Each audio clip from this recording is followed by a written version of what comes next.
Excuse me আপু, এই ঠিকানাটা কোথায় বলতে পারবেন? এ কথা বলার সাথে সাথে মেয়েটি আমার দিকে তাকালো। আমি তো সাথে সাথে ক্রাশ খেলাম। ওর থেকে চোখ ফেরাতেই পারছি না। মেয়ে তো নয় যেন একটা পরী আমার সামনে দাঁড়িয়ে আছে।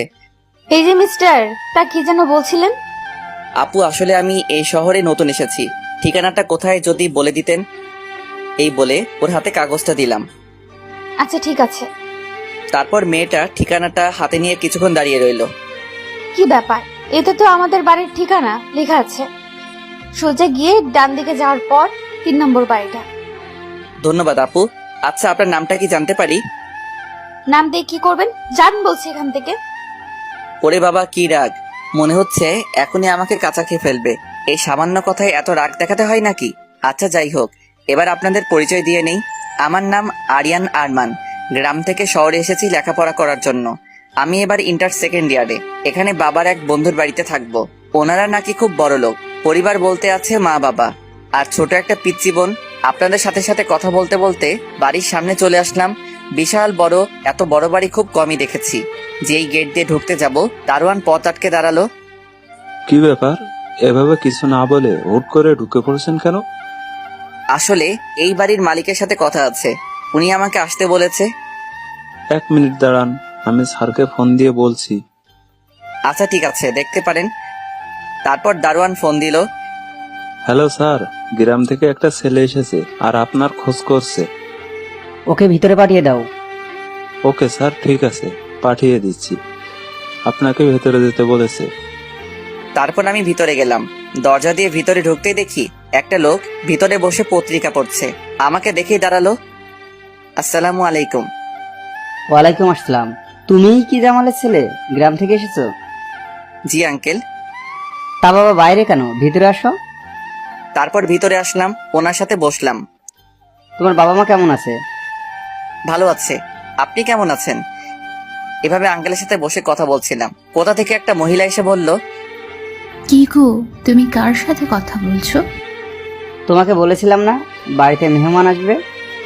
ও কি তোমার সেই বন্ধুর ছেলে? এবার থেকে ও আমাদের সাথেই থাকবে। ঠিক আছে, ভালো, যেমন তোমার ইচ্ছে। এখন যাও তো, ওকে ওর রুমটা দেখিয়ে দাও। এছাড়া অনেক দূর থেকে এসেছে। বাবা, তুমি আমার সাথে আসো। তারপর ওনার সাথে উপরে গেলাম। আমাকে রুম দেখিয়ে দিয়ে চলে গেল। আমি রুমে ঢুকে তো অবাক। রুমটা অনেক সুন্দর করে সাজানো হয়েছে। ও আমি তো ভুলেই গেছি, বাড়িতে একটা ফোন করতে হবে। তারপর আম্মুর কাছে ফোন দিলাম, সাথে সাথে রিসিভ করলো। হ্যালো আম্মু, কেমন আছো? আমরা সবাই ভালো আছি। তুই ঠিক মতো পৌঁছাতে পেরেছিস তো? আমি এখন ওনাদের বাড়িতে আছি। শোন, ওখানে গিয়ে কোনো রকম শয়তানি করবি না, ভালো করে মন দিয়ে লেখাপড়া করবি। পেতনিটা কোথায়? এই তো আমার পাশেই আছে। তুই চলে যাওয়ার পর থেকেই মন খারাপ করে বসে আছে। আচ্ছা ওকে ফোনটা দাও। এই নে ধর, তোর ভাইয়া কথা বলবে। ও হাত থেকে ফোনটা নিল। তা আমার পেতনি বোনটার কি হয়েছে? মন খারাপ কেন? আপনাদের তো ওর নাম বলতেই ভুলে গেছি। ওর নাম হচ্ছে রাজিয়া। এবার ক্লাস 10-এ পড়ে। তুই আবার আমাকে পেতনি বললি? তা তোর মন খারাপ কেন বল? তোর জন্য ভাইয়া, তোকে অনেক মিস করছি। আমিও তো আমার বোনটাকে মিস করছি, কি করব বল? এই ছাড়া তো আর কোনো উপায় নেই। লেখাপড়া তো তুই এখানে থেকেও করতে পারবি, শহরে যাওয়ার কি দরকার ছিল? দরকার আছে, তুই বুঝবি না। এখন আর মন খারাপ করতে হবে না। আর শোন, কারোর সাথে কোনো দুষ্টামি করবি না। এই কথাটা আমার তোকে বলা উচিত। আচ্ছা ঠিক আছে, আমিও কোনো দুষ্টামি করব না। বাবা বাড়িতে নেই। তোকে এগিয়ে দেওয়ার জন্য বের হলো যে এখনো বাড়িতে আসে নাই। আচ্ছা ঠিক আছে, এখন রাখি, পরে কথা বলবো। এই বলে ফোনটা কেটে দিয়ে যেই পিছনে ফিরলাম, আমি তো যেন আকাশ থেকে পড়লাম। রাস্তায় যে মেয়েটির সাথে দেখা হয়েছিল ও আমার সামনে দাঁড়িয়ে আছে। কিন্তু ও এই বাড়িতে কি করছে? আপনি এই বাড়িতে? আজব তো, আমার বাড়িতে আমি থাকবো না তো কে থাকবে?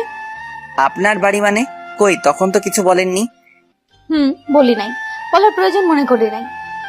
এবার কি আপনার নামটা জানতে পারি? অবশ্যই জানতে পারিস। তোর মতো খ্যাতকে আমি আমার নাম বলবো না, অন্য কারো থেকে জেনে নিতে পারিস। আচ্ছা ঠিক আছে, আপনি কথায় কথায় এমন রেগে যান কেন? চুপ, বেশি কথা না বলে এখন নিচে আয়, তোকে ডাকছে। এই বলে চলে গেল। না, মেয়েটার দেখছি অনেক তেজ। না, এর থেকে দূরে দূরে থাকতে হবে। তারপর আমি ফ্রেশ হয়ে নিচে গেলাম।